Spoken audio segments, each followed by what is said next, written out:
नमस्कार, सत्यहिंदी.com पर आपका स्वागत। मैं हूं शैलेश। कोरोना के बाद भी संकट खत्म नहीं हुआ है।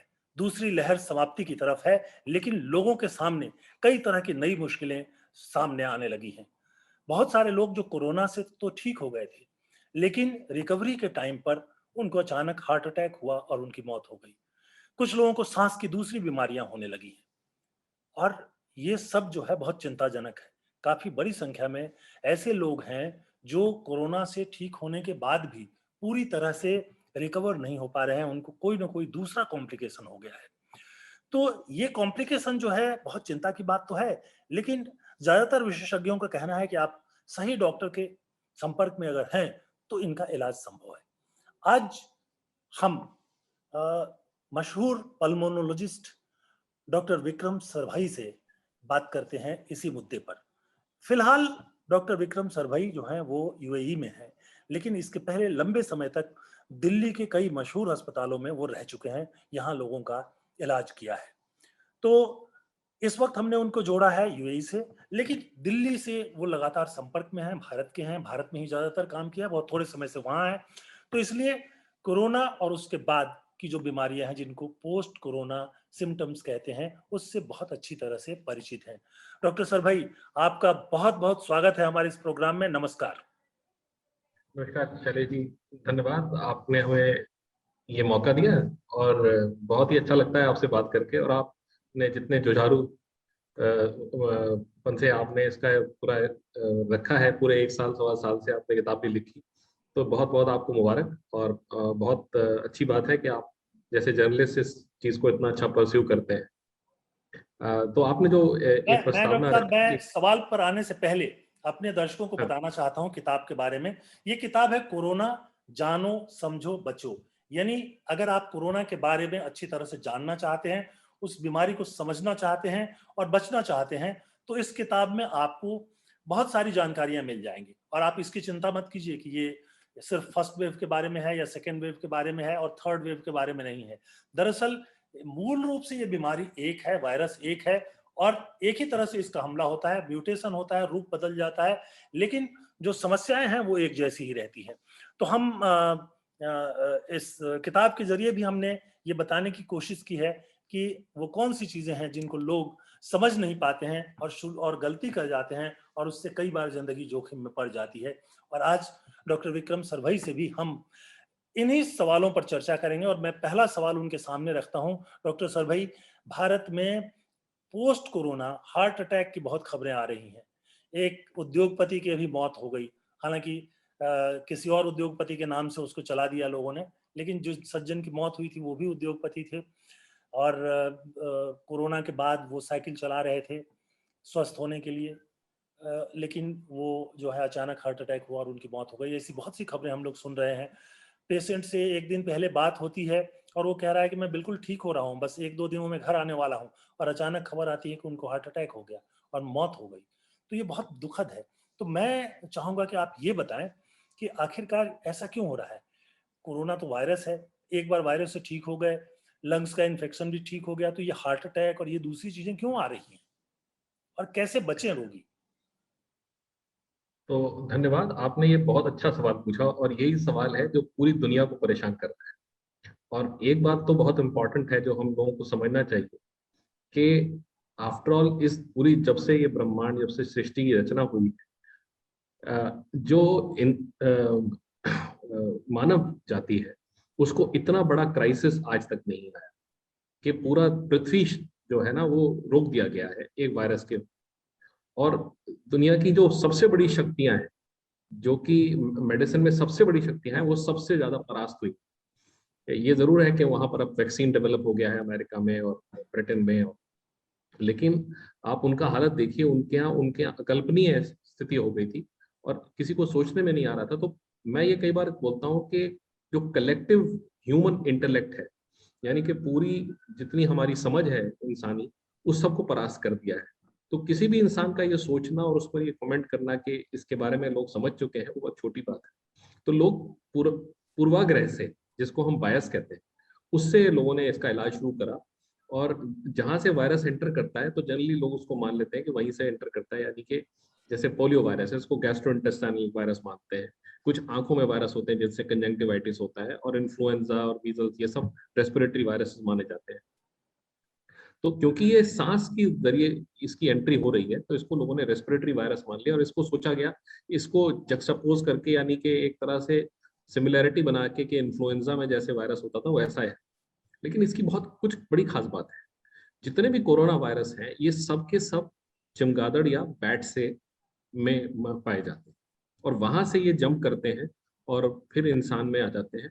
तो इसका जो पहला जो वर्जन था वो 2003 में आया था, जिसको सार्स कहा गया, और वो हांगकांग के आसपास था, और उसने भी काफी तबाही वहां पर मचाई थी। 2-2.5 हजार आदमी मार दिए थे, जो कि बहुत बड़ी बात होती है कि वायरल इन्फेक्शन तो हर बार हर साल लोगों को होते हैं, लेकिन ऐसे मरते नहीं।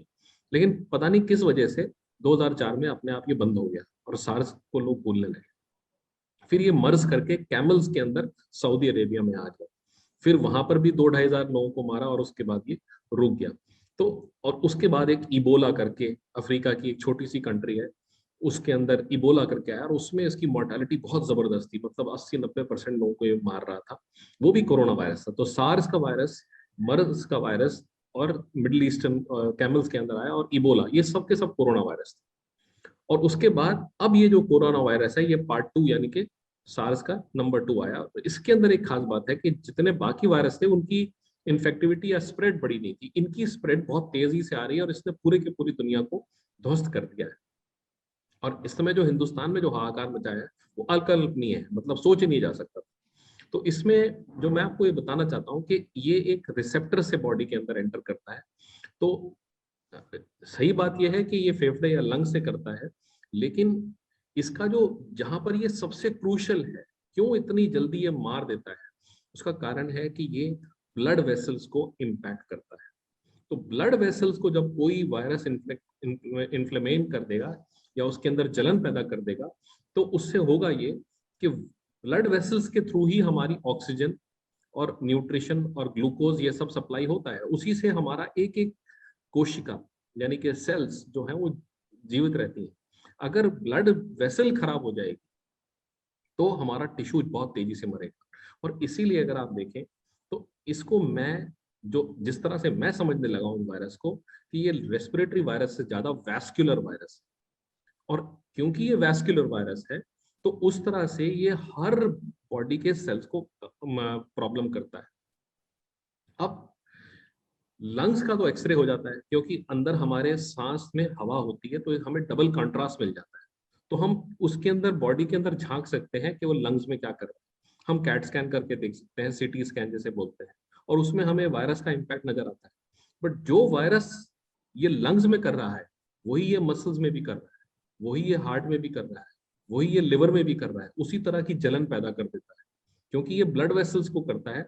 और ब्लड वेसल्स की जो अंदर की लाइनिंग है, अब ये बहुत खूबसूरत स्टडीज थी जो इटली में हुई, जब इटली में लोम्बार्डी जो उनका स्टेट है वहां पर जब ये बहुत लोग मर रहे थे तो उन्होंने ऑटोप्सीज करी। हमारे देश में तो पोस्टमार्टम नहीं हुआ है इन लोगों का, जो क्योंकि हमारे यहाँ अलग तरह की सभ्यता है, हमारे अलग तरह के विचार है।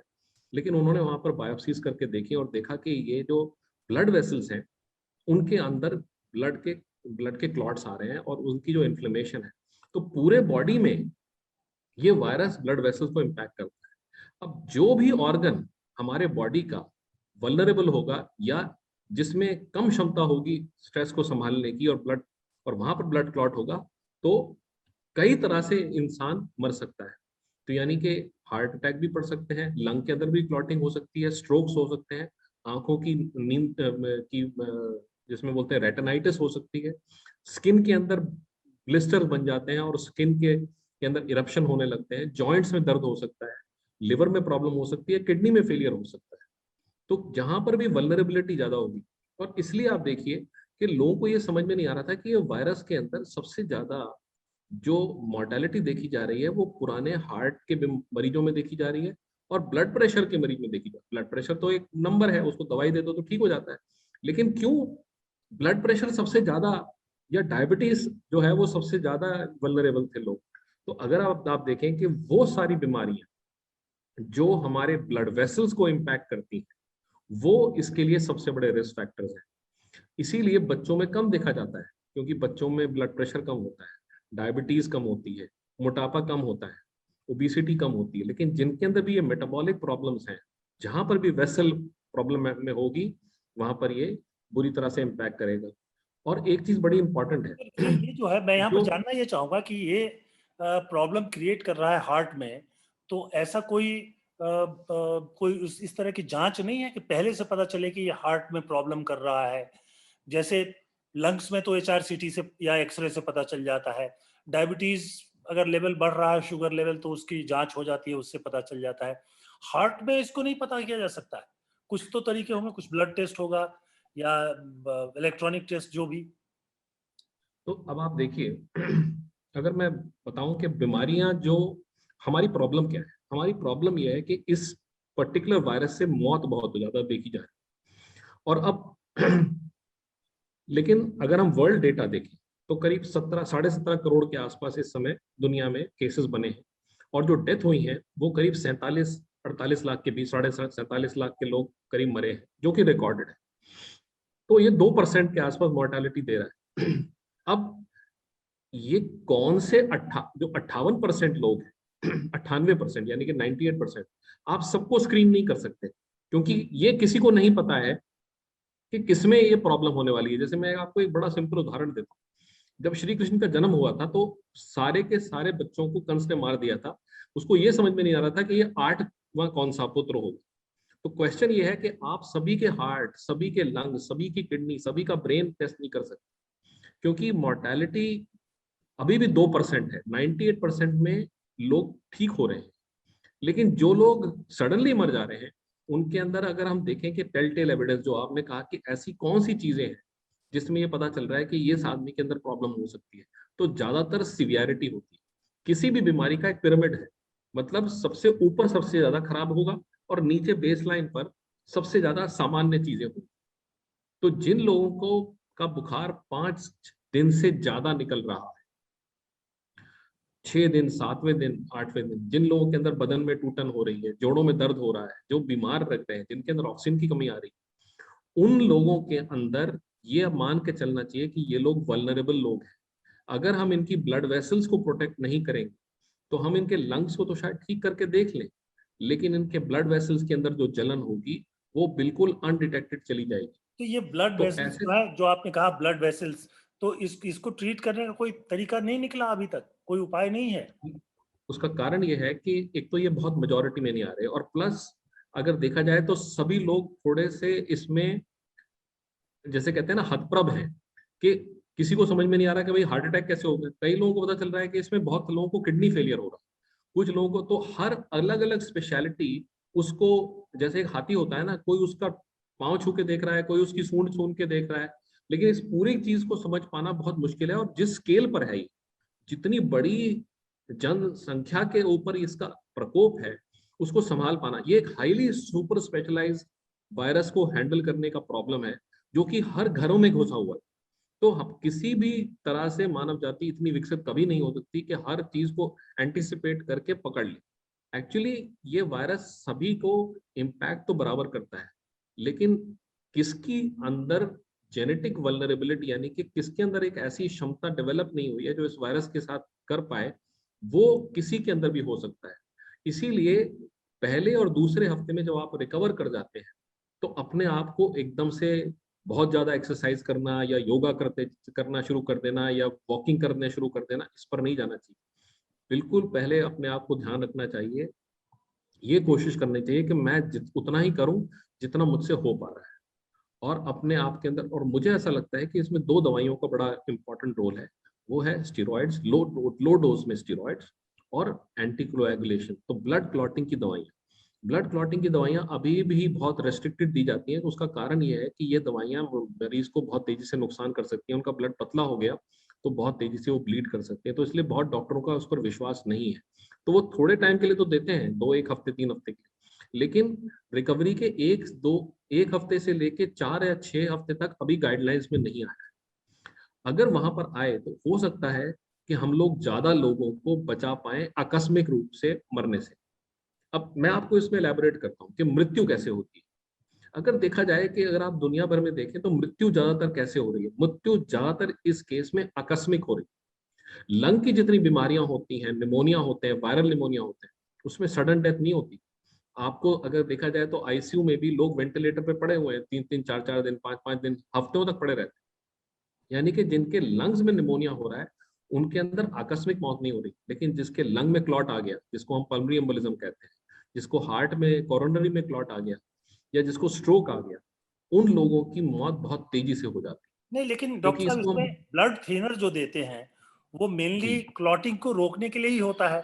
और ये बार बार बिल्कुल कहा जा रहा है कि कोरोना में, अब बहुत दिनों से ये तो तय ही है, जब हम HRCT करते हैं लंग्स में भी वो ब्लड क्लॉटिंग ही होती है और बाकी बिल्कुल वेसल्स में भी ब्लड क्लॉटिंग ही होती है। बिल्कुल तो ब्लड बिल्कुल क्लॉटिंग जो है उसको रोकने के लिए तो बहुत ही कारगर दवाइयां हमारे पास में मौजूद हैं, ब्लड थिनर जिनको कहते हैं। बहुत बढ़िया दवाइयां हैं। लेकिन क्या है कि ब्लड थिनिंग का जो इम्पैक्ट आता है वो कम से 2 से 3 गुना आपको पतला करके रखना पड़ता है ब्लड। क्योंकि जो ब्लड क्लॉट बनता है उसमें सिंपल दवाइयां लाइक एस्पिरिन वगैरह काम नहीं करती, इसमें ब्लड थिनर देना पड़ता है। तो पहले आपको हेपरिन या उसके एनालॉग्स आते हैं जो इनॉक्सापेरिन और इस तरह की दवाइयां हैं जो कि इंसुलिन की तरह इंजेक्टेबल दिए जा सकते हैं। लेकिन अगर हम एक पूरे देश के या पृथ्वी के ऊपर देखें तो हर जगह पर उस तरह के डॉक्टर अवेलेबल नहीं है जो इसको मॉनिटर कर सके।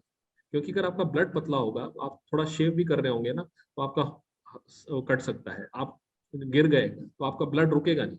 तो लोग इस दवाई को देने से पहले डर रहे हैं और ये भी सोच रहे हैं कि जो माइल्ड केसेस हैं उसके अंदर कोई रिकमेंडेशन नहीं है ऐसी कि आप ब्लड थिनर दे दें।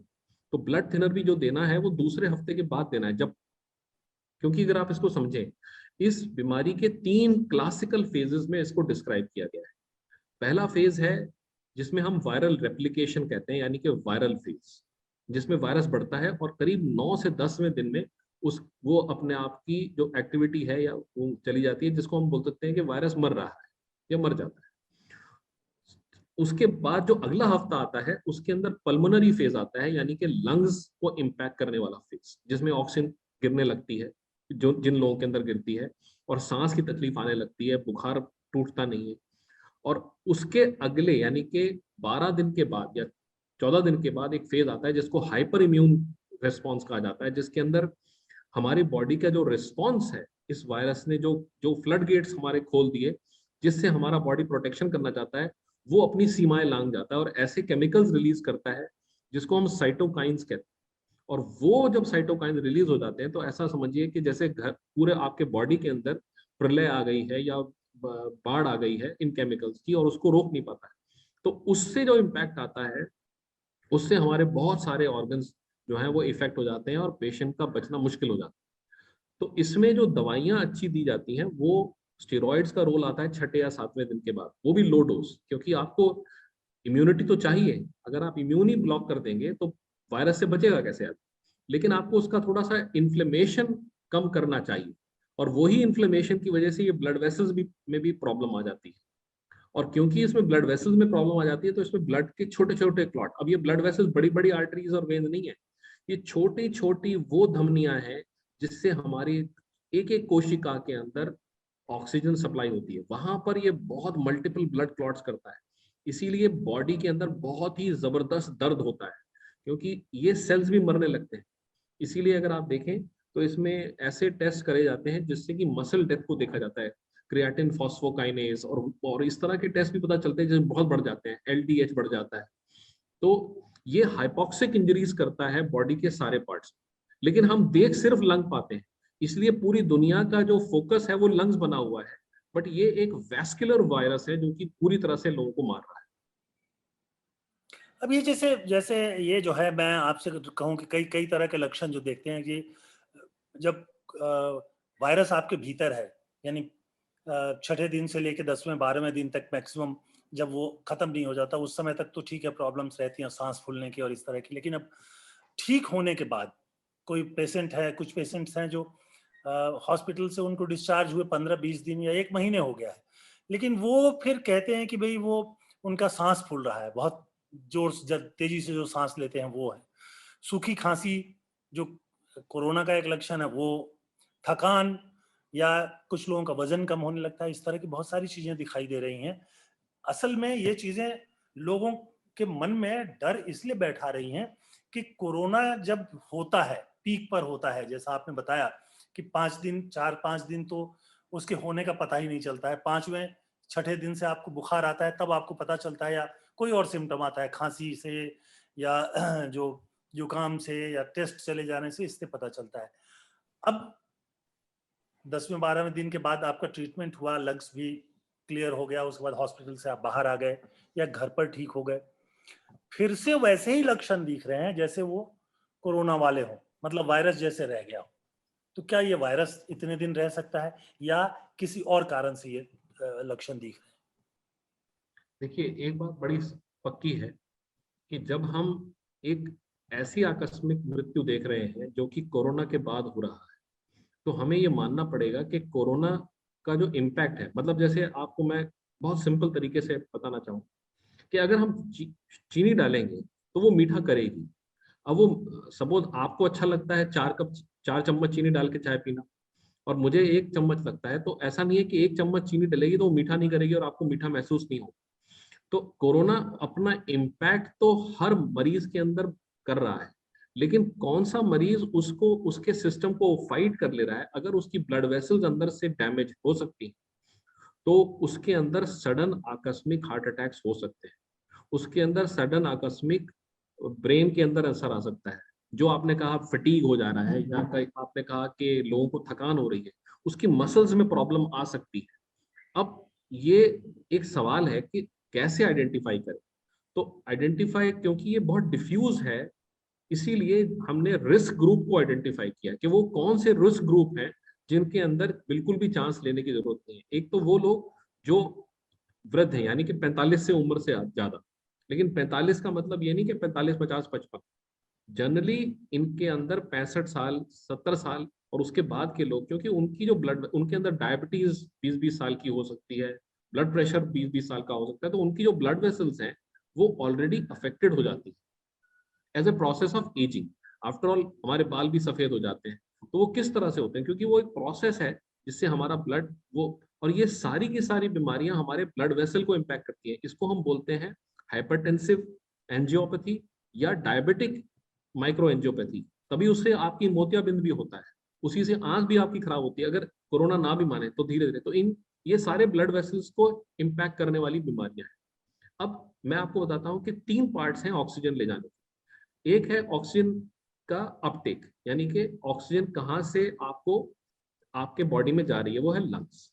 फिर है ऑक्सीजन ट्रांसपोर्ट, यानी कि लंग से लेके खून के जरिए सारे बॉडी में हम बॉडी को ट्रांसफर कर रहे हैं। और लास्ट पार्ट है ऑक्सीजन डिलीवरी, यानी कि वो छोटी छोटी धमनियों से ऑक्सीजन निकल के हमारी कोशिकाओं में जा रही है। इसके 3 पार्ट्स हैं।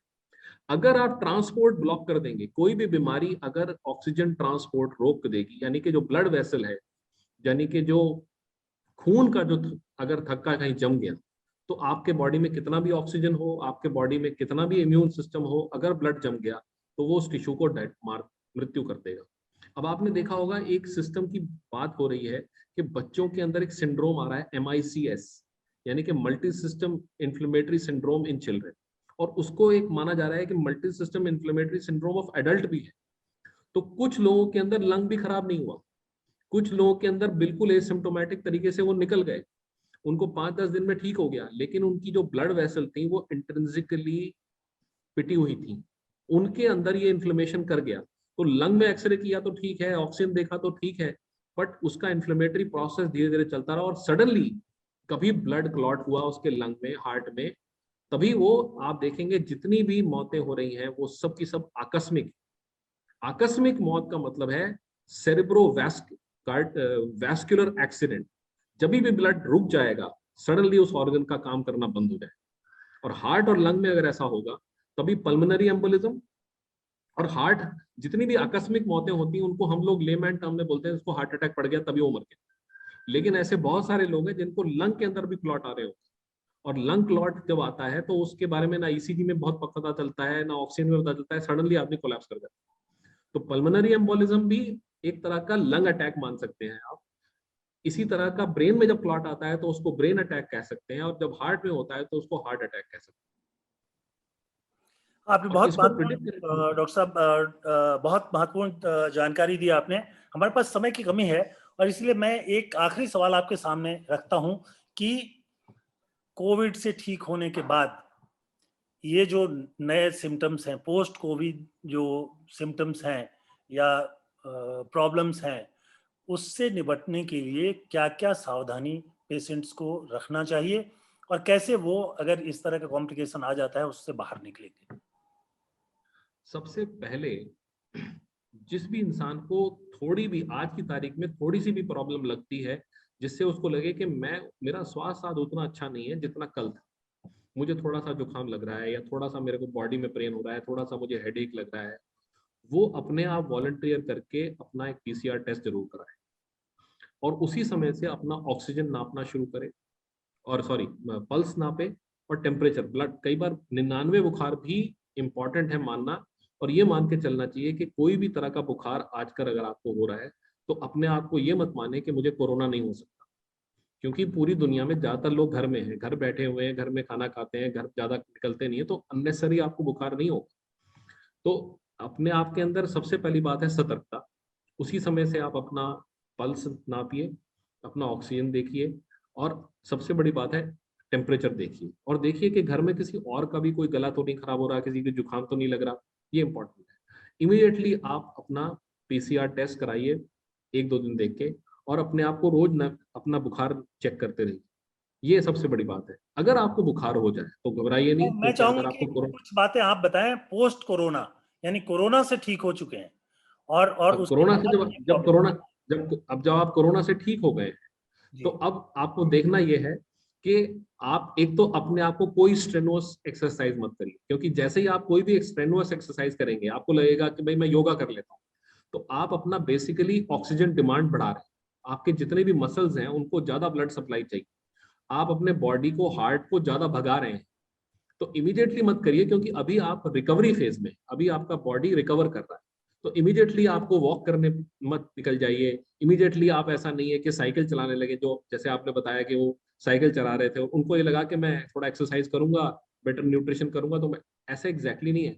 रिक्यूपरेशन फेज भी ग्रेडेड होना चाहिए, धीरे धीरे। अभी आप बिस्तर में थे, घर में रहे, 14-15 दिन आपने संन्यास लेके घर बैठे थे, घर में खाना खा रहे थे, चल फिर नहीं रहे थे, सडनली अब आप एक्सरसाइज करेंगे तो आप एकदम से अपना ऑक्सीजन कंजम्पशन बढ़ाएंगे।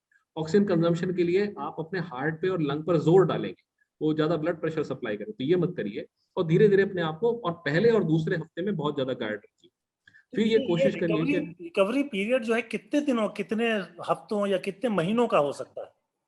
जितना समय निकलता जाएगा किसी भी बीमारी का, वो आपके लिए, आपकी फेवर में आता जाएगा। तो इसलिए शुरू शुरू में हल्का रखिए अपने सिस्टम को, सिंपल फूड खाइए, अपने आप को हाइड्रेट करना बहुत जरूरी है, क्योंकि डिहाइड्रेशन होगा तो खून थिक होगा और उसका जमने का कारण, तो अपने आप को अच्छा पानी पिलाइए, अच्छा न्यूट्रिशन लीजिए, थोड़े मल्टीविटामिन भी ले सकते हैं उस समय पर, और ऐसे फ्रूट्स लीजिए जिसमें शुगर कंटेंट बहुत ज्यादा ना हो, जैसे आम हुआ, या इस तरह आप अपने वाटरमेलन को लेना अच्छा है, थोड़े अपने संतरे वाला ले लिए, उसमें विटामिन सी वाला होता है।